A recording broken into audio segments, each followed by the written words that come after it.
Hey, if you want to master psychology required to become a superstar investor or business owner, you're going to want to watch or listen to today's show. And if you are interested in living a deeply meaningful, fulfilled life, you're also going to want to check the show out. In fact, I'm going to intertwine those two subjects because they go hand in hand. See you on the inside. I met with my mentor a couple of days ago, and he said to me something like this. He said, you can get all the information required easily to build a super successful business. You can also get all the information required to invest successfully in the share market, stock market, and property. He said, but very few people achieve results. And he said, because it comes down to their psychology. That's why on the header of my Facebook group, it says that wealth creation is 20% strategy, 80% psychology. And if you're not in that group and you're interested in this stuff, you're fooling yourself. Go get into the group now. Go to my website at perrymardon.com and you'll see on the homepage a link to the Facebook group. We produce a lot of content in that group, helping our investors and business owners really do far better in the pursuit of wealth creation and living a good quality life. But that sort of triggered today's talk. Now, one of the things that I'm doing is, I actually like to work this way. I'm not working from notes. I have nothing planned. And I'm maybe stumble a bit through this, but that's fine. I've been working with people very deeply for over 30 years. I've probably profiled the psychologies of more investors and business owners than anyone else on this planet. And because of my people reading abilities, what people consider my sixth sense, my ability to see what's happening on the unconscious level for investors and business owners, I've probably got far more knowledge about human behavior's impact and human beliefs' impact on investing and business results. So I've got a whole background of expertise and knowledge that will sort of support me in today's endeavor, even though I'm doing it without notes or any sort of setup.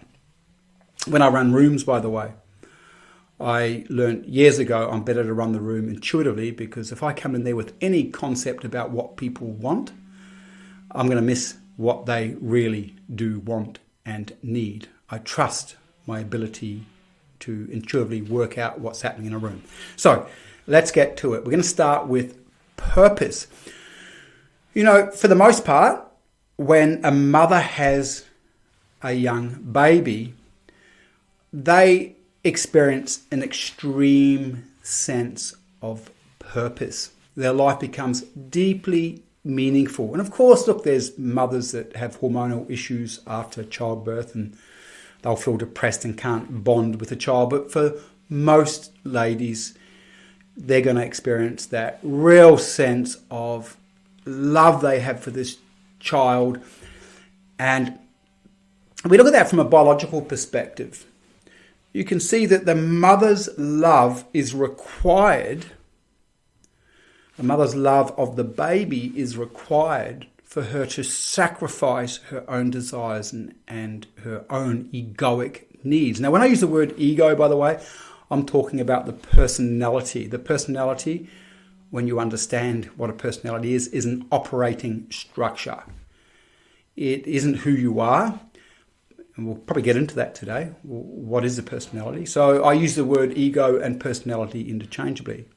But this love of the child means the mother will sacrifice her own egoic needs. She will transcend her own desires in service of the child. And for the most part, that is an act of love. So she wouldn't perceive it as a sacrifice. Now, what we're seeing there is the love of something. The love of the baby is more important than her own tiredness. So when she's got to get up at 2 a.m, she might feel a bit grumpy, but she's going to do it because she loves the baby. And you're going, Perry, what's this got to do with wealth creation? Well, it's got everything to do with wealth creation. It's actually got everything to do with living a meaningful life. You see, coming back to what I said before about my mentor, as I said that the technical know-how, the strategies required to build a business are easy to obtain. Very few people will do it. The knowledge required to build a really good investment portfolio is easy to obtain, but very few people will do it.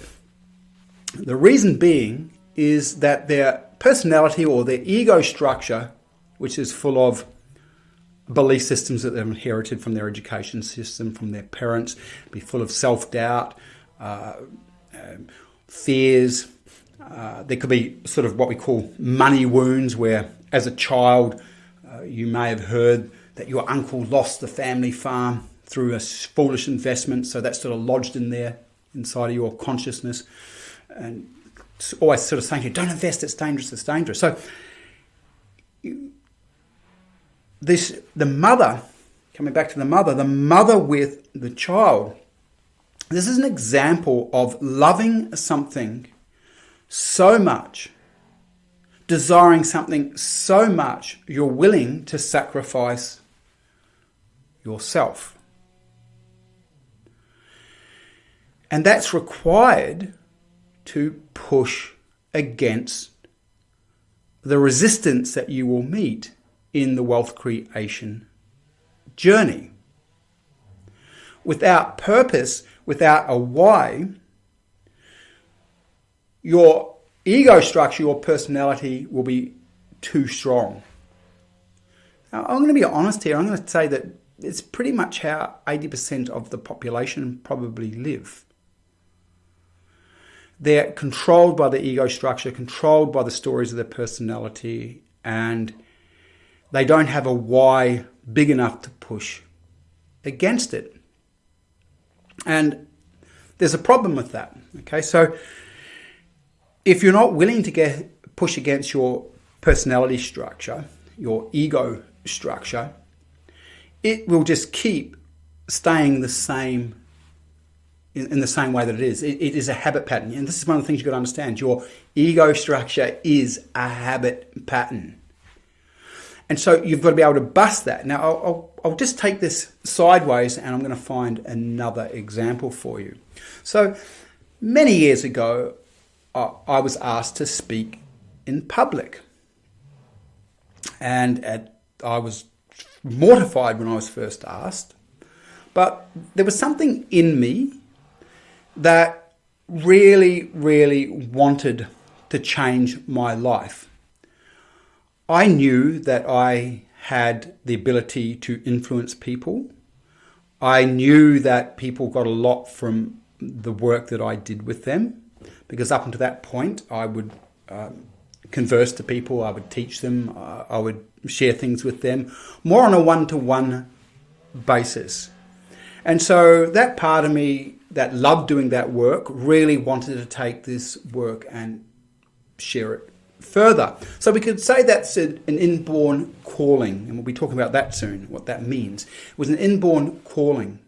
So I get the opportunity to speak in public, and all of a sudden I'm mortified, frightened, and I feel sick.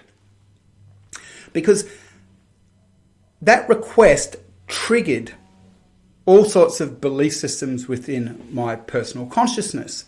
The first one was, who's going to listen to you? Who do you think you are was another one. You're going to get persecuted. You're going to get rejected. You don't know enough. And so that set up a war. The desire for an outcome to share and spread this wonderful work that we do versus the fears of my ego. Now, without that desire of the inborn calling, the ego would have controlled me. So, of course, what I did was I went and spoke in public. I felt sick beforehand. I didn't sleep several nights before I had to speak. Then I spoke, and I probably did okay. I can't really remember, but I got off the stage, and I felt, and this is an important thing to understand, a deep sense that I had done the right thing. Because when you follow an inner calling and you push against the fears of your ego structure, you know you've done the right thing by the deep internal you. And your confidence will increase, and your self-worth will increase, and your energy will increase. If you are constantly ignoring an inner prompting because your ego is scared, you secretly know it and you feel worse about yourself. You'll have lower self-esteem. You'll feel less confident because you know that instead of being courageous and serve in service of your calling, you've ignored your calling to honor the fears of your ego structure. And somewhere deep down inside you, you know that's wrong. Now, these inner promptings, these inner callings are part of our growth path, our evolutionary path. Mine's different to yours, but we all have them. This is why, a born musician feels the prompting to play music. If they honor that, they're going to feel fulfilled. That's their path, their vocational path, or their interest path opening up to them. So if we bring this back to the mother, you can see the mother has this calling, this great love for the child, and as a result of that, a mother will kill to protect her baby. Mothers have done all sorts of incredible things to ensure they bring their children up. At a workshop I'm going to be running on the Gold Coast soon, I'm going to be making the recording available. You look out for that. Look out for information on that workshop coming out in the next week or so. But I have a lady there, her name's Lou Fowler, and she's going to be a guest speaker with me. She was broke. Absolutely broke, and she had a child. She was a single mother. The relationship split up, and she was on her own, broke, absolutely broke, and struggling with this young child, Ryan, who I now know really well. And she just dug deep, and she started a business with no money. But she knew that she wanted to give this child a life. And she knew that required good income, and she couldn't get that through a job.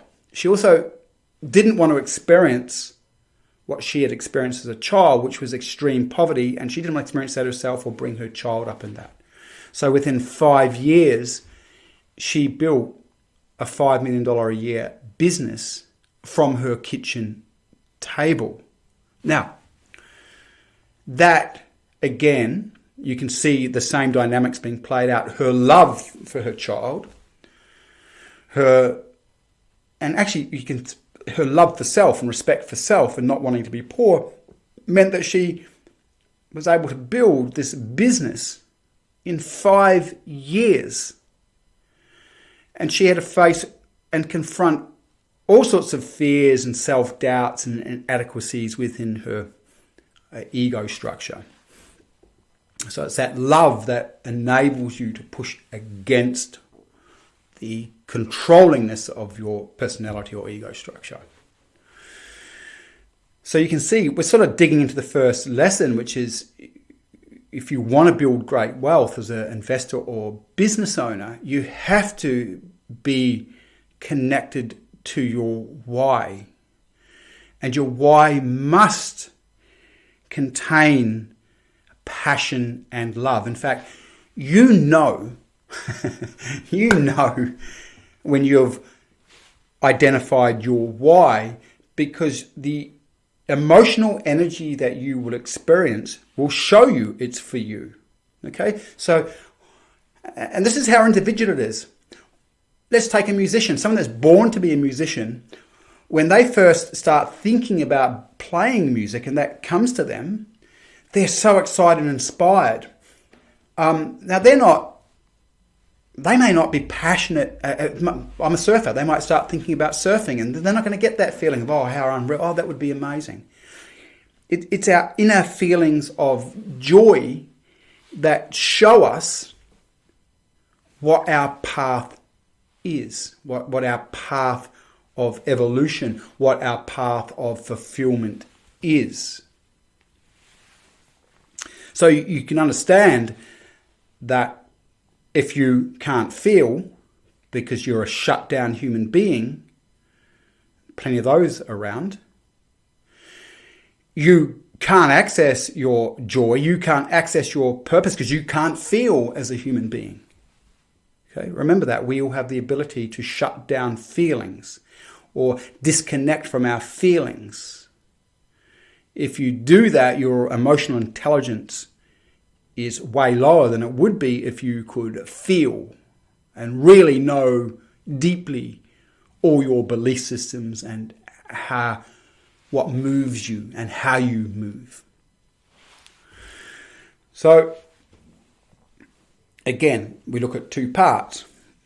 There is what is the why, what is the purpose, what is the love that you have that will push you against your own ego structure. I know for myself personally, my love for my family will drive me to do things that my ego wouldn't do without that love.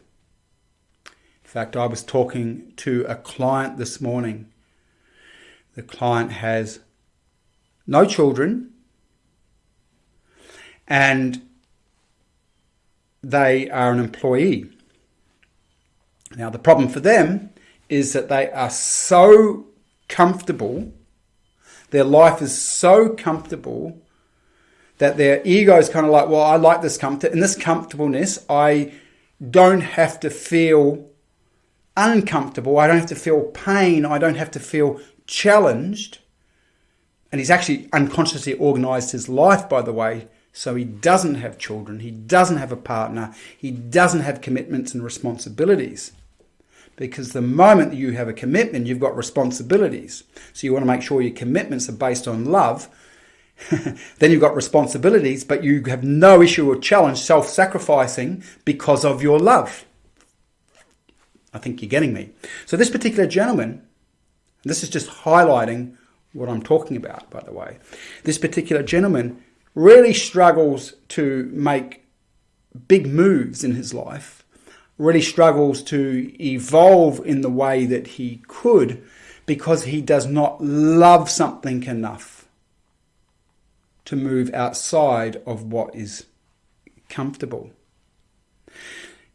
I'm not going to move from the subject for a little bit because it's just so important. You see, to create higher levels of wealth requires you to move outside of your comfort zone. So let's talk about a comfort zone for a second. What is a comfort zone? Well, in reality, a comfort zone is a competency zone. So wherever you feel competent is a comfort zone. And in the comfort zone, your ego can escape all its fears and concerns and worries. Well, for a certain amount of time, right? I'll talk about that in a moment. So, pretty much everyone watching this or listening to this, you have areas that you are just deeply competent in right now. And those areas that you're competent in don't provide you with a challenge, keep you feeling comfortable. If we go back to what I was just talking about, the moment that you've got to upgrade, or you have bigger wealth goals as a business owner or an investor, it suddenly means that you've got to learn new skills. Now, the moment you've got to learn new skills or gain new knowledge and then implement it, because gaining knowledge is nothing, and heaps of people gain knowledge. It's only in implementing it that you take that knowledge and ground it out and make it a reality. But the moment that you have to get new knowledge,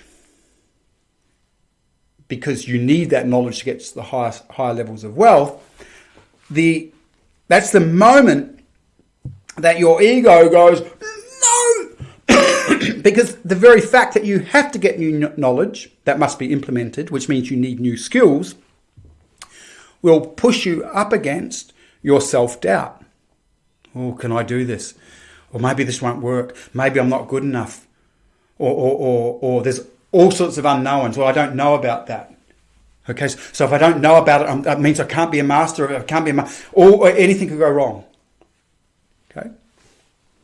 So you can start to see that if you're not connected, this is where I'm going with this, to deep why, because the same thing happens to me, by the way. The same thing happens. It doesn't matter who you are. It doesn't matter who you are. And there's a lot of bullshitters in the personal development industry, I can tell you. It doesn't matter who you are. You reach a level of success, and then you might have an inborn desire to go to another level of success. The moment that you start to leave that level of success, there's the unknown where new skills have to be learned. You will confront yourself. It's like a computer game. It's like a computer game.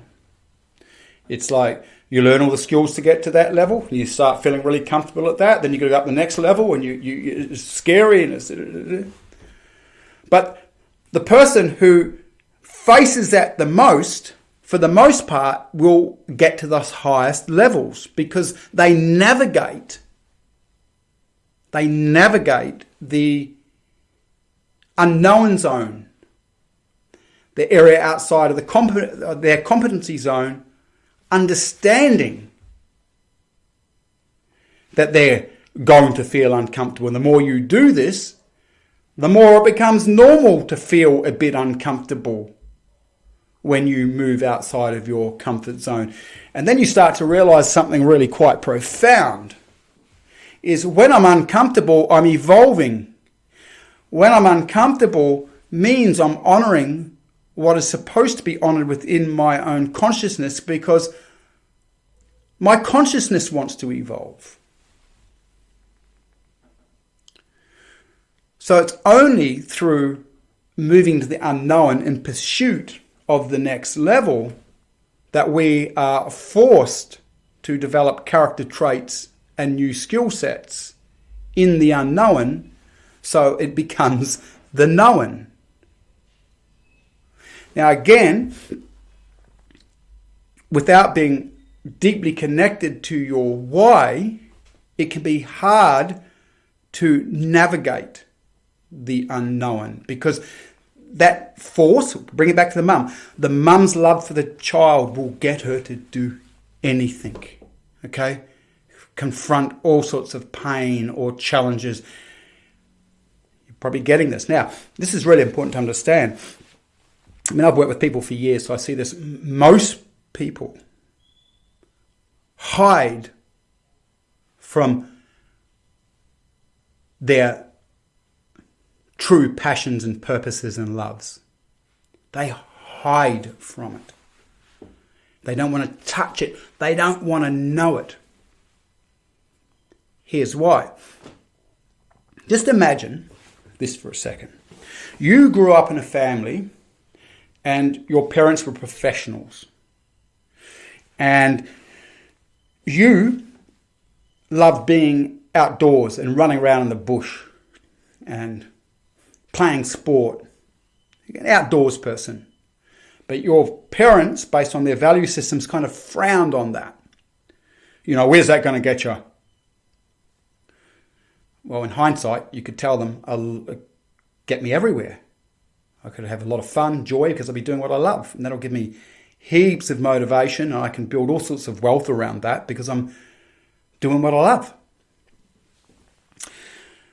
So this professional family, imagine it, you outdoors child, and the parents are sort of, well, where's that going to get you? You need to go and get a proper training, and you do. So you end up in, you go to university and you learn accounting, and here you are, you're 40 years old, and by the way, at accounting school, you met near the end of it, at the end of university, you meet your now wife. Well, first of all, your life was set up on a lie. That's the first thing I want to say. Your life was set up on a lie. This is why in the schooling system and as parents, we should find out what our kids love, what they're about, who they are as individuals, and nurture them to be who they are, not so much project who we are onto them or our value systems onto them. That doesn't mean you can be a weak parent and let your children away with everything and anything, but I think you get my drift here. So in that case, in that example, this person who is now an accountant is living a lie because they're living out what their parents told them to live out. They're not living out what was true for them.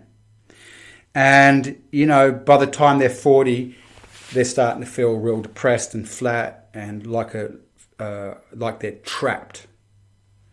And their marriage doesn't feel that great either. Because when you marry someone when you're in a lie, it doesn't last. It's hard for it to last, I should say. Anything you do out of the lie was based on the lie. So this you're feeling flat, you're feeling depressed. Well, in reality, you don't want to really know what you're passionate about, because what you're passionate about is usually what you were passionate about as a kid but wasn't honoured. Because if you looked inside and you got really honest, you'd go, I can't stand being an accountant. And by the way, this isn't about accountants. I've got friends of mine who love being accountants. It's about honouring your calling, what you're here to do, what you're about. Okay? So in this case, this person doesn't want to look inside and go, oh, you know what I really, really want to be doing? I want to be working for the national parks.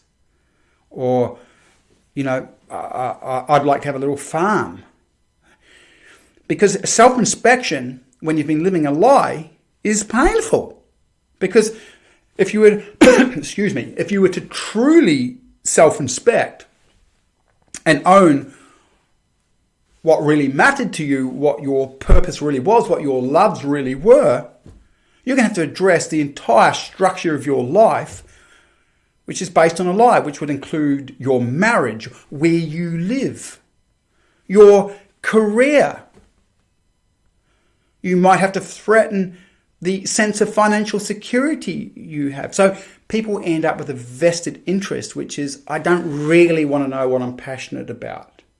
I don't really want to know what my purpose is. Now, if you've come up through the education system, you've gone to a schooling system, and you've worked for others, well, that just can make things worse, because your whole life has been set up following the compliance or being compliant to power structures above yourself, rather than honouring who you are. I was thinking about this morning, by the way. Most business owners have a rebel. And typically, the more entrepreneurial you are, you have a rebel. So personally, this is not better or worse. I broke free of a lot of those paradigms when I was younger, because why do I do it? I wanted to go surfing. I didn't want to be trading my time for money. I didn't want to be stuck in an office. I remember I was 17 and I was picked up as a trainee manager for Freightways in New Zealand, and I had 40 men under me. They were like in their 40s and 50s. They didn't like me, by the way, of course, because I was young. Who's this young guy? Who's our boss? I tried that. I didn't like it. I felt like it killed my spirit. I wanted to be able to go and do what I loved to do, which was to go surfing and traveling, when I wanted to do it. That's why I followed that. I remember, actually, this is a good story because it highlights what we're talking about. I won't go into this too much, but maybe for another time. Like, I was a rat bag. I was in Borstal for violent offending at a young age. And anyway, I sort of cleaned my life up through this work of the transformative side of the work that we teach our business owners and investors. I learnt that myself because I had to reshape myself and how I thought and my behaviours. So yeah, after 17, I was cleaning my life up. I'd been in Borstal for violent offending, and I think by the time I was 19, if I remember rightly, it's a long time ago now, I'm 53,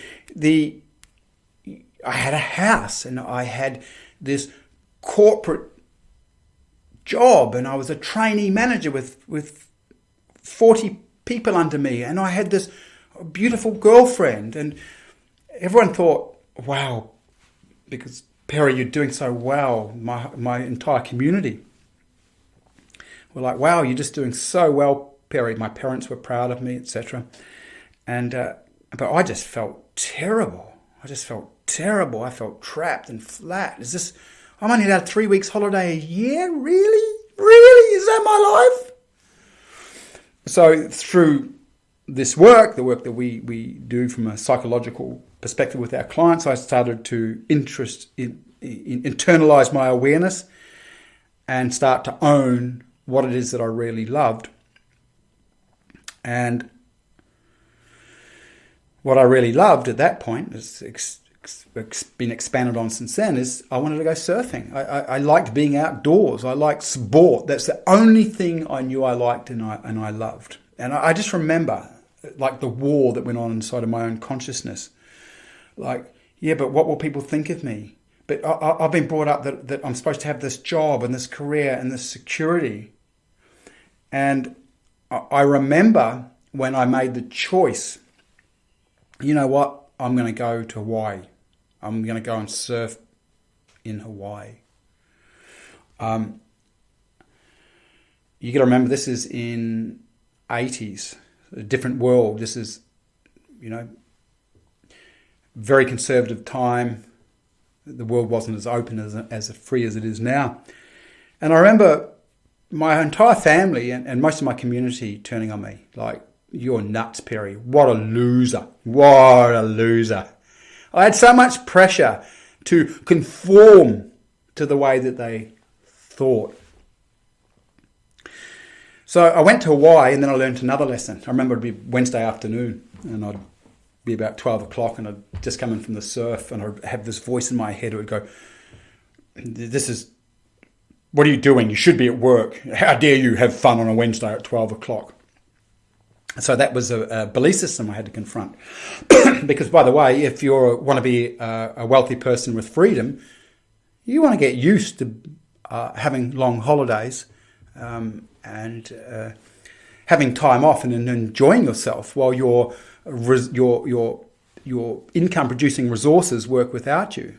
Now, today's not the day for this, but you've probably seen from some of my other podcasts and when I'm interviewing some of the show attendees.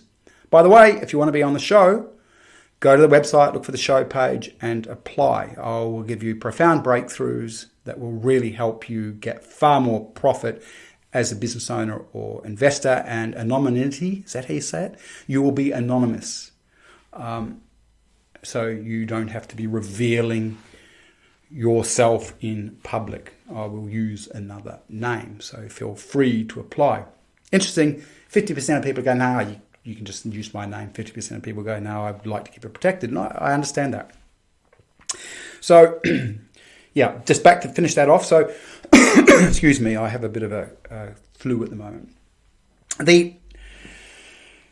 So I'm in Hawaii and I can see like all that conditioning. You can't have fun. You just can't have fun. You've got to work from 7 o'clock in the morning to 6 o'clock at night. And if you do that, then you're allowed some fun. You've got to get over that thinking.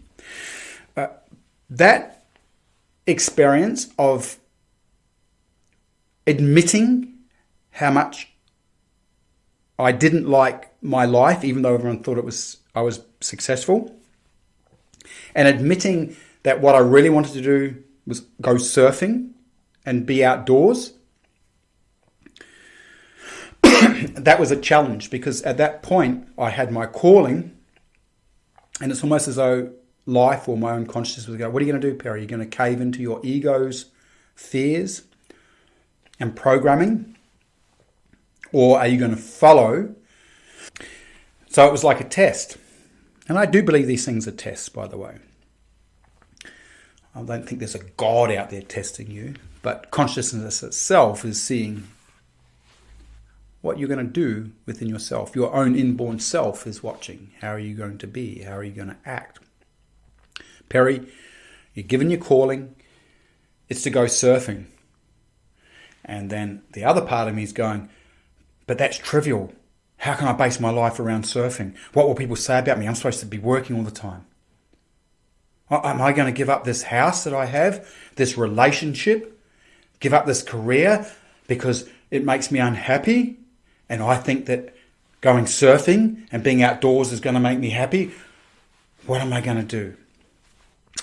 The choice to follow my heart, follow that calling, and push against my ego's fears and push against the people in my community and my family and their viewpoints about what I should do, was a breakthrough moment for me, because after that I really, really realized, and I've been tested many times since, that every time I follow my heart, yes, I will experience challenges in my ego, but my life just takes on deeper and deeper levels of meaning, and this just leads me on to more joy, more fun, and more wonderful experiences. I met my beautiful wife. My wife is, I often think about this, right? My wife is, I can't even begin to explain. She's just beautiful. We have an amazing relationship, absolutely amazing relationship. And I think about how I met her. And if I hadn't chosen to go to Hawaii to become a surfer, and then as a result of being in Hawaii, I saw business owners that were surfing all the time and hardly working, so I was always in there, well, how are you doing this? How are you doing this? Then I came to the east coast of Australia, and I was travelling up on my way to Margaret River to surf, and I ended up in Byron Bay, and people asked me to set up a restaurant for them, help set up a restaurant, and then some other people asked me to manage another restaurant while they went overseas, which is work I used to do. I've been involved early years setting up and running restaurants for people that had a lot of money. And lo and behold, one day this beautiful, blonde, sexy, smart, intelligent woman walks into this place that I was running while the owners were away overseas, and instantaneous, just like that, we had this connection, and that connection has stayed to this day. Passion, a real connection between two of us. Now, that only happened because I lived an authentic life, so I met someone that was totally in line with what I was about. And this correlates back to what we were talking about before. When you are living a lie, all your choices are based on the lie, it's usually unsustainable, where when you choose things authentically, everything else that you choose off the back of that is authentic and will tend to work out for you. Okay, so lesson 1, you must have something greater than your ego, meaning a desire, a purpose, a love that will allow you to push against your ego structure, move outside of your competency zone into the unknown.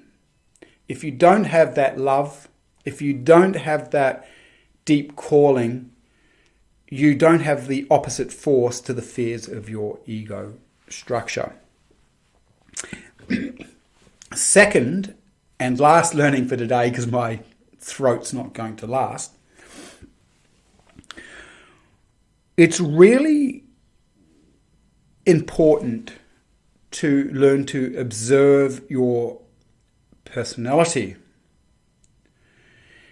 And a lot of people might find this quite strange, but you are not your personality. Most people identify with their personality. They think they are their personality. Now, there are a multitude of reasons for wanting to know everything about your personality. There are so many benefits that's just absolutely amazing. So the first thing is it will increase your emotional intelligence. Now, emotional intelligence is, well, you understand yourself. You don't have many blind spots. You're not unconscious. It means that you have a very deep relationship with yourself and you know all these things about yourself. Now, most people are unconscious and know very little about themselves.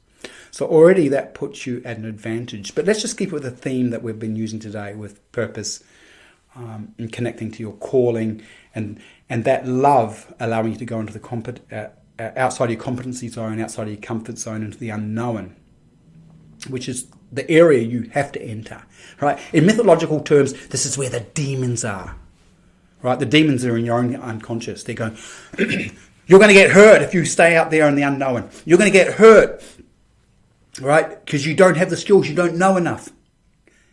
Come back to where you were.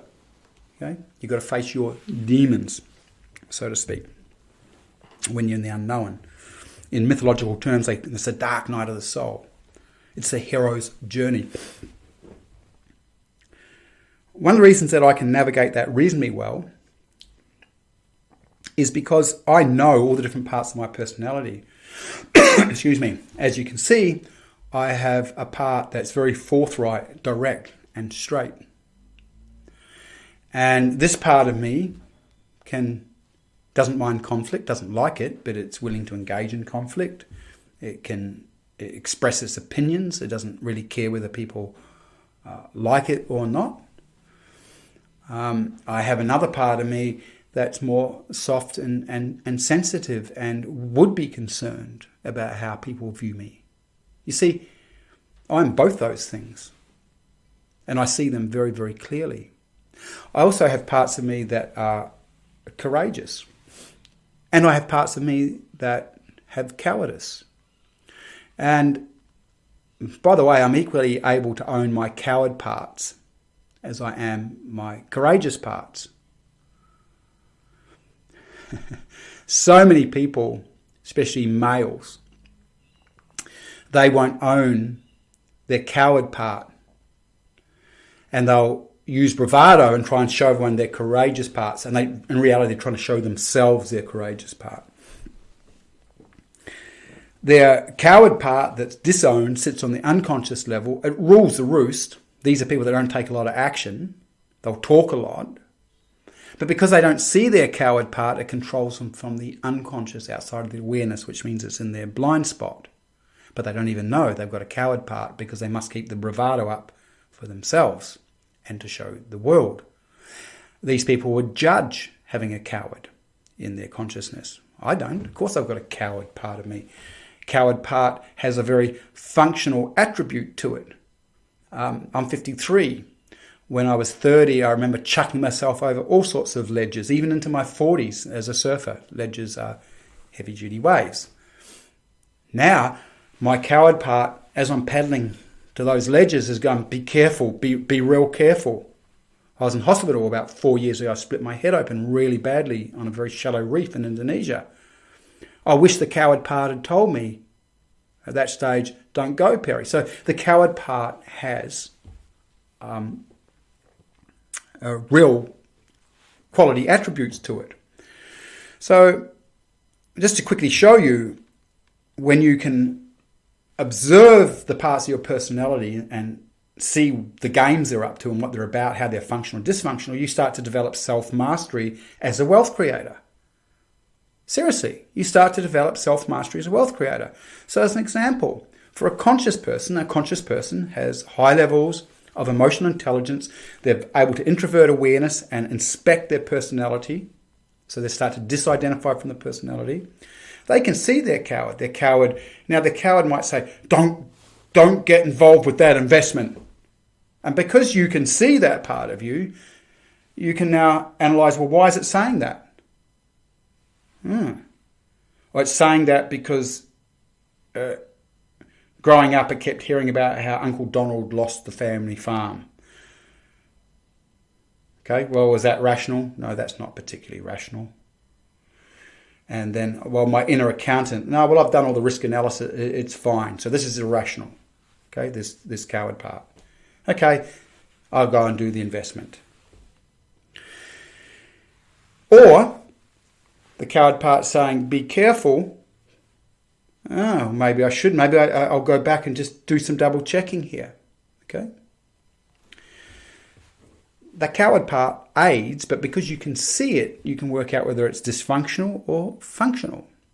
A person who can't disidentify, can't split their personality up into the different parts, will be making unconscious decisions from parts of them that don't have wealth creation as their highest value system, making your wealth creation choices for you.